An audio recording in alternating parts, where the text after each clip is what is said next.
Hello students तो आज आमी अर्थनीतिर पारिसांख्यिक तथ्य नाমৰ परिसंख्या विज्ञाনৰ प्रथम चेप्टारটো आलोचना কৰিম। তোমালোকে ভিডিঅ'টো চাই যাবা কাৰণ ইয়াত চেপ্টাৰৰ সম্পূৰ্ণ কোৱেশ্চন এনসাৰ আলোচনা কৰা হ'ব। তো পৰিসাংখ্যিক তথ্য নামৰ চেপ্টাৰৰ প্ৰথম কোৱেশ্চনটো হ'ল প্ৰাথমিক তথ্য কি? তো প্ৰাথমিক তথ্য কি? প্ৰথমবাৰ সংগ্ৰহ কৰা তথ্যসমূহে হৈছে প্ৰাথমিক তথ্য। খ নম্বৰ কোৱেশ্চন নিৰ্দেশক বা প্ৰাথমিক সমীক্ষা কি? অতি বিস্তাৰিত অনুসন্ধানৰ পূৰ্বে হাতত লোৱা ক্ষুদ্ৰ পৰিসৰৰ সমীক্ষাক নিৰ্দেশক সমীক্ষা বুলি কোৱা হয়। গ নম্বৰ আছে চলক কি? তো পৰিমাপ্য আৰু পৰিৱৰ্তনীয় পৰিমাণকে চলক বুলি কোৱা হয়। ঘ নম্বৰটো আছে পাৰিসাংখ্যিক তথ্যসমূহে পাৰিসাংখ্যিক তথ্যসমূহ কেই প্ৰকাৰৰ হ'ব পাৰে আৰু কি কি?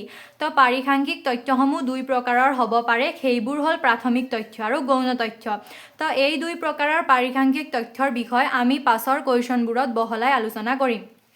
১ নম্বৰ কোৱেশ্চনটো হ'ল পৰিসংখ্যা কি? এইটো হ'ল মোষ্ট ইম্পৰ্টেণ্ট কোৱেশ্চন।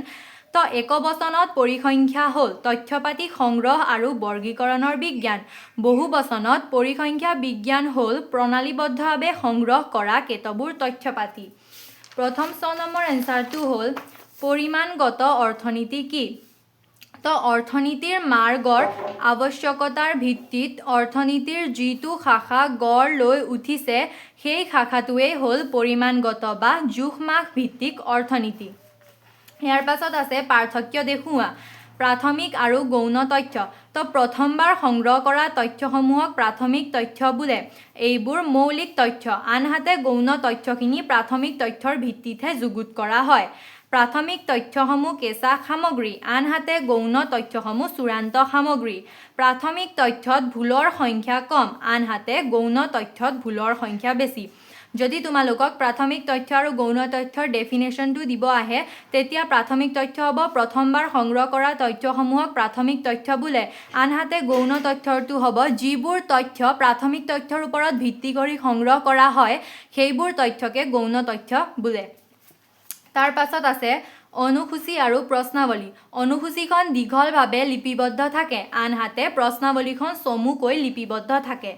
অনুসূচীখন অনুসন্ধানকাৰীয়ে বা তথ্য সংগ্ৰহকাৰীয়ে নিজে পূৰাই লয়, আনহাতে প্ৰশ্নাৱলীখন উত্তৰ দিওঁতাই পূৰাই লয়। অনুসূচীৰ ক্ষেত্ৰত তথ্য সংগ্ৰহকাৰী আৰু উত্তৰ দিওঁতাৰ মাজত প্ৰত্যক্ষ সম্পৰ্ক স্থাপিত হয়, কিন্তু প্ৰশ্নাৱলীখন ডাকযোগেও পঠিওৱা হয়। ইয়াৰ পাছত আছে বিৰামহীন আৰু বিযুক্ত চলক। তো যি চলকৰ সকলোবোৰ মূল্য দুটা নিৰ্দিষ্ট পৰিসীমাৰ মাজত আছে সেই চলকেই হ'ল বিৰামহীন চলক, যেনে ব্যক্তি এজনৰ উচ্চতা। আনহাতেদি যি চলকে কেৱল মাত্ৰ সুনিৰ্দিষ্ট মূল্য পৰিগ্ৰহণ কৰিব পাৰে সেই চলকেই হ'ব বিযুক্ত চলক, যেনে আৱাসগৃহ এটাৰ বিভিন্ন কোঠালি। ইয়াৰ পাছত আছে নমুনা আৰু পিয়ল। তো পিয়লে সকলোবোৰ তথ্য সামৰি লয়, ই অধিক নিৰ্ভৰশীল আৰু সঠিকো। আনহাতে নমুনাই কম সময় লয়, নমুনাই কম খৰচ লয়, আনহাতে পিয়লে বেছি খৰচ লয়। অৰ্থাৎ নমুনাই কম সময় আৰু কম খৰচ লয়, আনহাতে পিয়লে বেছি সময় আৰু বেছি খৰচ লয়। ইয়াৰ পাছত আছে পিয়ল পদ্ধতিৰ তুলনাত নমুনা পদ্ধতিৰে তথ্য সংগ্ৰহ কৰা সুবিধাবোৰ কি কি? তো ইয়াৰ সুবিধাবোৰ পইণ্ট ৱাইজ দিয়া আছে। তো ১ নম্বৰ পইণ্ট হ'ল নমুনা পদ্ধতিৰ জৰিয়তে কম সময়তে আৰু কম খৰচতে প্ৰয়োজনীয় তথ্য সংগ্ৰহ কৰিব পাৰি। ২ নম্বৰ পইণ্ট হ'ল ধ্বংসাত্মক পৰীক্ষা আৰু কাল্পনিক সমষ্টিৰ ক্ষেত্ৰত পিয়ল পদ্ধতি ব্যৱহাৰ কৰিব নোৱাৰি, অৰ্থাৎ ইয়াত নমুনা পদ্ধতিহে ব্যৱহাৰ কৰিব লাগিব। এতিয়া ৩ নম্বৰটো আছে পৰিসংখ্যা বিজ্ঞানৰ ৪টা সীমাবদ্ধতা উল্লেখ কৰা। এইটো মোষ্ট ইম্পৰ্টেণ্ট কুৱেশ্যন। তো পৰিসংখ্যা বিজ্ঞানৰ সীমাবদ্ধতাসমূহ হ'ল ১ নম্বৰ পৰিসংখ্যা বিজ্ঞানৰ নীতিসমূহ সঠিক নহয়, সেইবোৰে কেতবোৰ সম্ভাৱনাৰহে ইংগিত দিয়ে। ছেকেণ্ড, পৰিসংখ্যা বিজ্ঞানে পৰিঘটনাসমূহৰ পৰিমাণগত দিশটোহে দাঙি ধৰে, সেইবোৰৰ গুণগত বিচাৰ কৰি চোৱা নহয়। থাৰ্ডলি, অনিশ্চয়তাই আৱৰি ধৰা পৰিস্থিতি একোটাত কেৱল মাত্ৰ পাৰিসাংখ্যিক তত্ত্বৰ ভিত্তিতেই নীতি নিৰ্ধাৰণ কৰাটো উচিত নহ'ব। ফ'ৰ্থলি, পৰিসংখ্যা বিজ্ঞানৰ তথ্যসমূহৰ ভুল আৰু উদ্দেশ্য প্ৰণোদিত প্ৰয়োগ হ'লে সমাজৰ ক্ষতিসাধন হ'ব। ইয়াৰ পিছত আছে অৰ্থনীতিত পৰিসংখ্যা বিজ্ঞানৰ গুৰুত্ব সম্পৰ্কে লিখা। তো ইয়াৰ এনসাৰটো হ'ব অৰ্থনীতিত পৰিসংখ্যা বিজ্ঞানৰ গুৰুত্ব সম্পৰ্কে লিখা।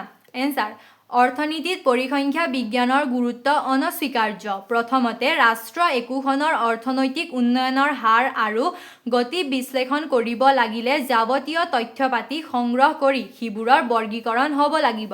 দ্বিতীয়তে, পৰিসংখ্যাৰ সহায়ত অৰ্থনৈতিক সমস্যাৰাজি আকৰ্ষণীয় চিত্ৰৰ ৰূপত দাঙি ধৰিব পাৰি। এনে কৰিলে সমস্যাৰাজি বুজি পোৱাত সহায় হয়।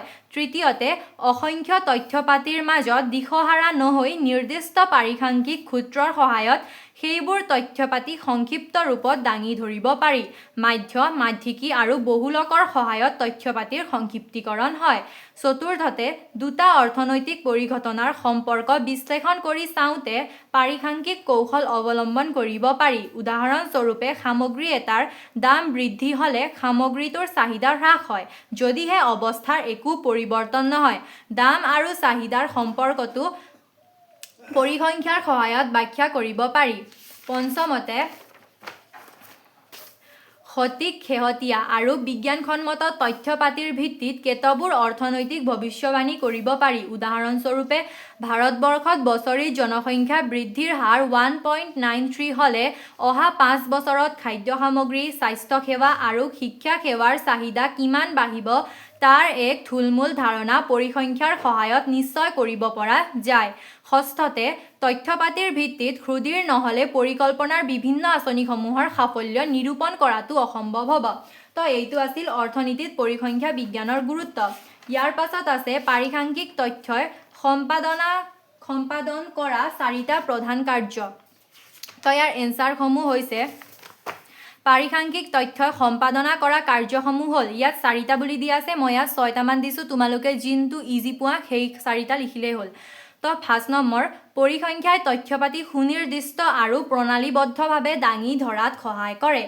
2 নম্বৰ, অৰ্থনৈতিক ঘটনাৱলীৰ আগজাননী এই তথ্যৰ সহায়ত পাব পাৰি। 3 নম্বৰ, ৰাজহুৱা আৰু ব্যক্তিগত দুয়োটা খণ্ডতে তথ্যপাতিয়ে নীতি নিৰ্ধাৰণত সহায় কৰে। 4 নম্বৰত দিয়া আছে, অৰ্থনৈতিক পৰিমাণসমূহৰ তুলনামূলক অধ্যয়ন দাঙি ধৰাত পৰিসংখ্যাই সহায় কৰে। তাৰ পাছত আছে, পৰিসংখ্যাই বিৰাট পৰিমাণৰ তথ্যপাতি সৰলীকৃত ৰূপত দাঙি ধৰিব পাৰে। 6 নম্বৰতে, পৰিসংখ্যাই একোটা ধাৰণাৰ নিৰ্ধাৰণ আৰু তাৰ পৰীক্ষাত সহায় কৰে। তাৰ পাছৰ কুৱেশ্যনটো আছে, প্ৰাথমিক আৰু গৌণ তথ্য সংগ্ৰহৰ পদ্ধতিসমূহ ব্যাখ্যা কৰা। এইটো পুৰা ইম্পৰ্টেণ্ট কুৱেশ্যন, ভালকৈ চাই যাবা। তো প্ৰাথমিক তথ্য সংগ্ৰহৰ পদ্ধতি প্ৰধানকৈ 4টা। এইকেইটা হ'ল প্ৰত্যক্ষ অনুসন্ধান, পৰোক্ষ অনুসন্ধান, স্থানীয় প্ৰতিবেদন, অনুসূচী আৰু প্ৰশ্নাৱলী। তো এই প্ৰাথমিক তথ্য সংগ্ৰহৰ পদ্ধতি 4টা তলত অলপ বহলাই আলোচনা কৰা হৈছে। তো 1 নম্বৰ আছে প্ৰত্যক্ষ অনুসন্ধান। এই পদ্ধতিত অনুসন্ধানকাৰী আৰু তথ্যৰ উৎসৰ মাজত পোনপটীয়া সম্পৰ্ক গঢ়ি উঠে। এই ব্যৱস্থাই সময় লয় আৰু খৰচৰ পৰিমাণ বৃদ্ধি কৰে। সেয়েহে বিস্তাৰিত অনুসন্ধানৰ বাবে এই পদ্ধতি উপযুক্ত বুলি বিবেচিত নহয়। 2 নম্বৰ, পৰোক্ষ অনুসন্ধান। এই পদ্ধতিত ব্যক্তিসকলৰ পৰা প্ৰত্যক্ষভাৱে তথ্য সংগ্ৰহ কৰা নহয়। সাক্ষীৰ যোগেদি আওপকীয়াকৈহে তথ্য সংগ্ৰহ কৰা হয়। বিস্তৃত অনুসন্ধানৰ বাবে এই পদ্ধতি উপযুক্ত বুলি গণ্য কৰা হয়। 3 নম্বৰত আছে স্থানীয় প্ৰতিবেদন। এই পদ্ধতিত অনুসন্ধানকাৰীয়ে নিজে তথ্যসমূহ সংগ্ৰহ নকৰে। স্থানীয় এজেণ্টৰ পৰাহে তথ্য সংগ্ৰহ কৰি লোৱা হয়। এই পদ্ধতিত খৰচৰ পৰিমাণ কম হয় আৰু কেতবোৰ সাধাৰণ সিদ্ধান্তত উপনীত হোৱাত ই সহায় কৰে। 4 নম্বৰত আছে অনুসূচী আৰু প্ৰশ্নাৱলী। এই পদ্ধতিটো ক্ষেত্ৰভিত্তিক। উদাহৰণস্বৰূপে, জাতীয় নমুনা সমীক্ষা ই অনুসূচীৰ ভিত্তিত আৰু কৰ অনুসন্ধান আয়োগে প্ৰশ্নাৱলীৰ ভিত্তিত ক্ষেত্ৰলৈ গৈ তথ্যপাতি সংগ্ৰহ কৰে। তো আমি 4টা গৌণ তথ্যৰ পঢ়িম। আমি প্ৰাথমিক তথ্যৰ 4টা পইণ্টগিলা আলোচনা কৰিলোঁ। ইয়াৰ পাছত আছে গৌণ তথ্য। গৌণ তথ্য সংগ্ৰহ প্ৰধানকৈ 2টা পদ্ধতি আছে, প্ৰকাশিত তথ্য সংগ্ৰহ পদ্ধতি আৰু অপ্ৰকাশিত তথ্য সংগ্ৰহ পদ্ধতি। প্ৰকাশিত তথ্যৰ মূল উৎসবোৰ হৈছে চৰকাৰী প্ৰশাসন, আন্তৰ্জাতিক সংস্থাসমূহৰ প্ৰশাসন, শ্ৰমিক সংঘৰ, বেংক ইত্যাদিৰ প্ৰতিবেদন, কিতাপ, বাতৰি কাকত, আলোচনী, পেছাদাৰী বিশেষজ্ঞসকলৰ প্ৰতিবেদন ইত্যাদি। আনহাতে অপ্ৰকাশিত তথ্যৰ উৎস হ'ব শ্ৰমিক সংঘ, বিভিন্ন অনুষ্ঠানসমূহ, গৱেষণামূলক অনুষ্ঠানসমূহ ইত্যাদি। তো ইয়াত প্ৰাথমিক আৰু গৌণ তথ্যৰ লোৱা পদ্ধতিসমূহ বহলাই আলোচনা কৰা হৈছে এইটো বহুত মোষ্ট ইম্পৰ্টেণ্ট কুৱেশ্যন এক্সামৰ কাৰণে তোমালোকে ভালদৰে চাই যাবা 7 নম্বৰ আছে নমুনা বা প্ৰতিচয়ন লোৱা পদ্ধতিসমূহ ব্যাখ্যা কৰা তো নমুনা আৰু প্ৰতিচয়ন লোৱা পদ্ধতিসমূহ ব্যাখ্যা কৰা এনসাৰ নমুনা বা প্ৰতিচয়ন কেইবাৰ প্ৰকাৰৰো হ'ব পাৰে এইবোৰ হ'ল যাদৃচ্ছিক নমুনা বা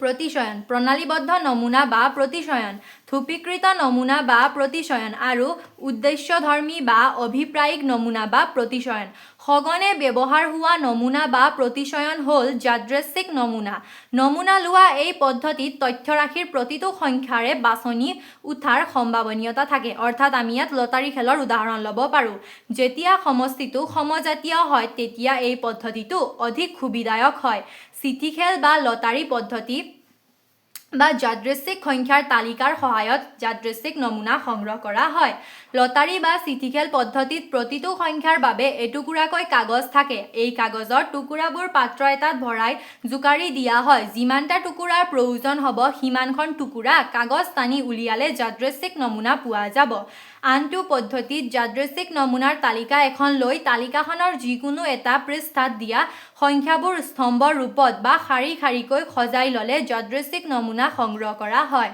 তো এইটো আছিল নমুনা বা প্ৰতিচয়ন লোৱা পদ্ধতি এইটো ব্যাখ্যা কৰা আছিল তো তোমালোকে এইখন ভালদৰে চাই যাবা ইয়াৰ পাছত আছে গৌণ তথ্যৰ দুটা উৎস উল্লেখ কৰা তো গৌণ তথ্যৰ দুটা উৎস আমি আগতে পাইছিলোঁ যে কিতাপ বাতৰি কাকত শ্ৰমিক সংঘ ইত্যাদি ইয়াত তোমালোকে প্ৰাথমিক তথ্যৰ আৰু গৌণ তথ্য দুটা পাইছিলা ইয়াতে গৌণ তথ্যৰ উৎস দিয়া আছে কেতিয়াবা প্ৰাথমিক তথ্য কেই প্ৰকাৰৰ বা কাক বোলে এইবোৰো আহিব পাৰে তো তোমালোকে দুটাই প্ৰাথমিক আৰু গৌণ তথ্য দুটাই ভালদৰে চাই যাবা তো আজিৰ কাৰণে ইমানে তোমালোকক যদি কিবা চেপ্টাৰত বা কোনোবা কুৱেশ্যনত অসুবিধা পাইছা তেন্তে কমেণ্ট বক্সত জনাবা মই তাৰ ওপৰতো ভিডিঅ' বনাবলৈ ট্ৰাই কৰিম অ'কে থেংক ইউ